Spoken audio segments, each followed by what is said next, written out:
नमस्कार। SPT news पर आपका स्वागत है। पेश आज 14 मार्च 2026 शनिवार शाम 7:15 बजे राजस्थान की बड़ी खबरें। जयपुर में शनिवार दोपहर एक प्रॉपर्टी कारोबारी पर फायरिंग का मामला सामने आया है। वह अपनी फॉर्च्यूनर गाड़ी से मंदिर जाने के लिए निकला था। लग्जरी गाड़ियों में सवार होकर आए बदमाश घेराबंदी कर फायर कर फरार हो गए। विधायका थाना पुलिस की ओर से फायरिंग कर भागे बदमाशों की तलाश की जा रही है। पुलिस ने बताया सिरसी गांव के रहने वाले कमल मीना उर्फ कमल सिरसी पर फायरिंग हुई है। प्रॉपर्टी का काम करने वाला कमल मीना का हाथोस फाटक के पास भी मकान है। करीब 11 बजे वह अपनी फॉर्च्यूनर गाड़ी से काले हनुमान मंदिर जाने के लिए निकला था। प्रधानमंत्री नरेंद्र मोदी आज शनिवार को पश्चिमी बंगाल के दौरे पर हैं। प्रधानमंत्री नरेंद्र मोदी ने कहा कि कांग्रेस ने झूठे रील बनाने की इंडस्ट्री खोल रखी है। इनके पास देश के विकास का कोई विजन नहीं है। पीएम मोदी ने कहा कि अफवाहों, प्रपंच और झूठे रील बनाने को हथियार बना लिया है।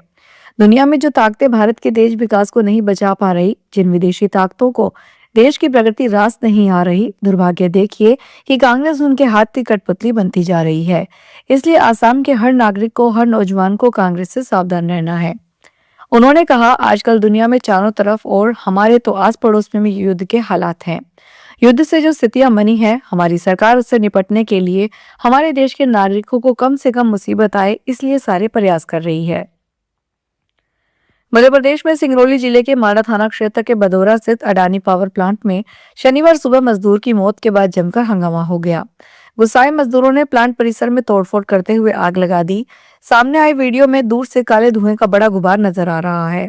प्लांट के अंदर एक साइड के नीचे भी आग लगी हुई है। हालात को काबू में करने के लिए मौके पर भारी पुलिस बल और प्रशासनिक अधिकारी तैनात किए गए हैं।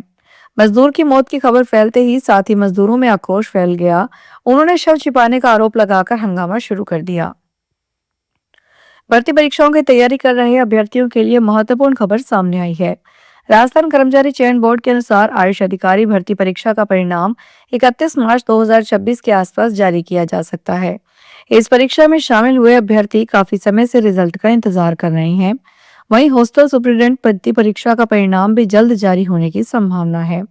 बोर्ड के अनुसार इसका रिजल्ट अगले सप्ताह तक जारी किया जा सकता है। इसके अलावा तृतीय श्रेणी अध्यापक भर्ती परीक्षा से संबंधित प्री दस्तावेज सत्यापन का परिणाम अगले महीने अप्रैल 2026 में जारी किए जाने की संभावना जताई गई है।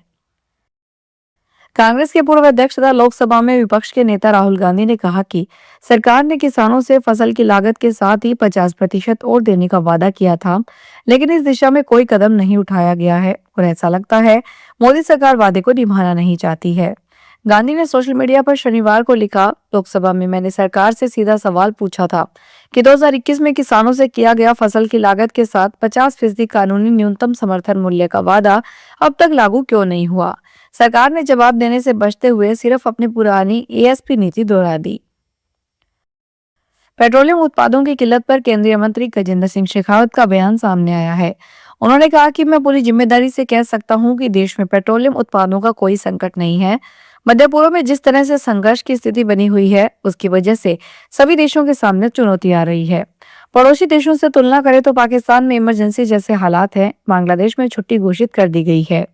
उन्होंने कहा कि जनवरी की तुलना में मार्च में पेट्रोलियम पदार्थों पर 15 से 25% तक कीमतें बढ़ गई है। अमेरिका में 22% कीमतों की बढ़ोतरी की गई है, जबकि भारत में न तो ₹1 की कीमत बढ़ाई गई है, न ही किसी तरह की कोई शॉर्टेज है। केला देवी मेले के अवसर पर यात्रियों की सुविधा और अतिरिक्त भीड़ को ध्यान में रखते हुए रेल प्रशासन की ओर से Agra fort, Gangapur city, Agra fort के मध्य अनारक्षित मेला स्पेशल ट्रेन चलाने का निर्णय लिया गया है। इस विशेष ट्रेन के संचालन में मेला क्षेत्र में आने जाने वाले श्रद्धालुओं को रेल यात्रा में सुविधा प्राप्त होगी। वरिष्ठ मंडल वाणिज्यिक प्रबंधक सौरभ जैन ने बताया कि train Agra fort, Gangapur city, Agra fort अनारक्षित मेला स्पेशल ट्रेन का संचालन 19 मार्च से 1 अप्रैल तक किया जाएगा, जो कुल 14 फेरियां लगाएगी। राजस्थान के मुख्यमंत्री भजनलाल शर्मा ने जयपुर किशनगढ़ राष्ट्रीय राजमार्ग संख्या 48 के 79 किलोमीटर लंबे खंड के लिए 910 करोड़ रुपए की लागत के साथ 6 लेन उन्नयन की स्वीकृति मिलने पर प्रधानमंत्री नरेंद्र मोदी और केंद्रीय सड़क परिवहन मंत्री नितिन गडकरी का आभार व्यक्त किया है। शर्मा ने सोशल मीडिया के माध्यम से कहा कि जयपुर किशनगढ़ राष्ट्रीय राजमार्ग 48 के 79 किलोमीटर लंबे खंड के लिए 910 करोड़ रुपए की लागत के साथ 6 लेन उन्नयन की स्वीकृति मिली है। इसमें फ्लाईओवर एवं सर्विस रोड का निर्माण भी शामिल है। इससे यात्रा समय आधा रह जाएगा। तीर्थनगरी पुष्कर में गर्मियों के बीच पानी को लेकर नई चिंता खड़ी हो गई है। राजस्थान सरकार के सार्वजनिक स्वास्थ्य अभियांत्रिकी विभाग ने नगर परिषद पुष्कर पर करीब 93 लाख रुपए के बकाया बिल को लेकर सख्त रुख अपनाते हुए शहर के करीब 68 सार्वजनिक पानी कनेक्शन काटने की कार्रवाई शुरू कर दी है। इस कार्रवाई के बाद अब स्थानीय लोगों के साथ साथ यहां आने वाले हजारों पर्यटकों को भी आने वाले दिनों में पानी की परेशानी का सामना करना पड़ सकता है। जानकारी के अनुसार ये कनेक्शन नगर परिषद द्वारा विभिन्न वार्डों में लगाए गए सार्वजनिक नलों, परिषद के पेयजल आपूर्ति और सार्वजनिक शौचालयों से जुड़े हुए हैं। राजस्थान के शिक्षा एवं पंचायती राज मंत्री मदन दिलावर की जन हिताय जन सुखाय पद यात्रा आज शनिवार को अपने दूसरे दिन में प्रवेश कर चुकी है। अपने निर्वाचन क्षेत्र रामगंज मंडी के लाडपुरा पंचायत समिति क्षेत्र में ग्रामीणों के बीच पहुंचे मंत्री दिलावर ने आज की यात्रा की शुरुआत सोहनपुरा से की। इस यात्रा का मुख्य उद्देश्य है सीधे जनता से जुड़कर उनकी समस्याओं का समाधान करना और सरकारी योजनाओं की जमीनी हकीकत जानना है। मंत्री दिलावर ने ग्रामीणों के साथ चौपाल लगाकर उनकी समस्याएं सुनी और मौके पर मौजूद अधिकारियों को तुरंत समाधान के निर्देश दिए। राजस्थान में भीलवाड़ा जिले के बिजोनिया थाना क्षेत्र में पुलिस और जिला विशेष दल ने अवैध थिनर के बड़े जखीरे को बरामद किया है। पुलिस सूत्रों ने शनिवार को बताया कि नला का माथा जिस स्थित एक बाड़े में खड़ी पिकअप की तलाशी ली गई तो उसमें 8 ड्रम थिनर मिला, जिसका कोई वैध दस्तावेज नहीं था। सीकर जिले के प्रसिद्ध धार्मिक स्थल खाटू श्याम जी में सोशल मीडिया के जरिए ठगी का एक बड़ा मामला सामने आया है। पुलिस ने तकनीकी विश्लेषण और तत्परता दिखाते हुए बिहार के एक शातिर ठग को दबोचा है, जो खुद का बड़ा व्यापारी बताकर लोगों की जेब साफ कर रहा था। थानाधिकारी सुरेश कुमार ने बताया कि गिरफ्तार आरोपी Amit Kumar social media platform पर फर्जी विज्ञापन चलाता था। बता दें कि आरोपी खुद को कपड़ों का होलसेल व्यापारी बताता था। वह ब्रांडेड कपड़ों को बेहद सस्ते दामों में देने का लुभावने विज्ञापन डालता था। अलवर की अधिकांश कृषि उपज मंडियों में सरसों की बम्पर आवक के कारण मंडियों को 2 दिन के लिए बंद रखने का निर्णय लिया गया है। मंडियों में वर्तमान समय में 1 लाख से अधिक सरसों के कट्टे जमा हो चुके हैं। मजदूरों की कमी के कारण माल की न तो सही तरीके से तुलाई हो पा रही है, न ही उसकी लोडिंग हो रही है। इससे व्यापारियों और किसानों दोनों को परेशानी का सामना करना पड़ रहा है।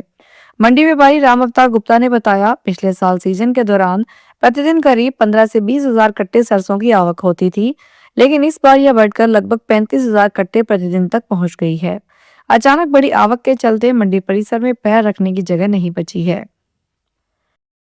घरेलू रसोई गैस की किल्लत से आम जनता को परेशानी झेलनी पड़ रही है। इससे बीकानेर के पीबीएम अस्पताल के मरीजों के लिए भी परेशानी खड़ी हो गई है। अस्पताल में भर्ती मरीज को सुबह और शाम को भोजन दिया जाता है, दूध का भी वितरण किया जाता है, जो अस्पताल में बनी बड़ी रसोई से होता है। अब घरेलू गैस की किल्लत की वजह से मरीजों के लिए रोटी सब्जी बनाना बंद हो गई है। 3 दिन से मरीजों को रोटी सब्जी नहीं मिल रही, इसकी जगह दलिया खिचड़ी का ही वितरण किया जा रहा है। जोधपुर के भगत की कोठी पाली रोड पर आज सड़क हादसा सामने आया है। यहाँ पर भगत की कोठी से पाली की तरफ जाने वाले मार्ग पर एक फॉर्च्यूनर गाड़ी पैदल चल रहे लोगों को बचाने के प्रयास में बेकाबू होकर डिवाइडर पर चढ़ गई। हादसे में एक महिला और उसके 2 बच्चों को चोट लगी, जिन्हें इलाज के लिए हॉस्पिटल ले जाया गया। घटना के बाद आसपास के लोगों ने मिलकर उन्हें संभाला और अस्पताल पहुंचाया। इधर हादसे के बाद सड़क पर भी दोनों छोर जाम लग गया। ऐसे में मौके पर पहुंची पुलिस की मदद से जाम खुलवाया गया। फिलहाल इस बुलेटिन में इतना ही, फिर हाजिर होंगे बड़ी खबरों के साथ।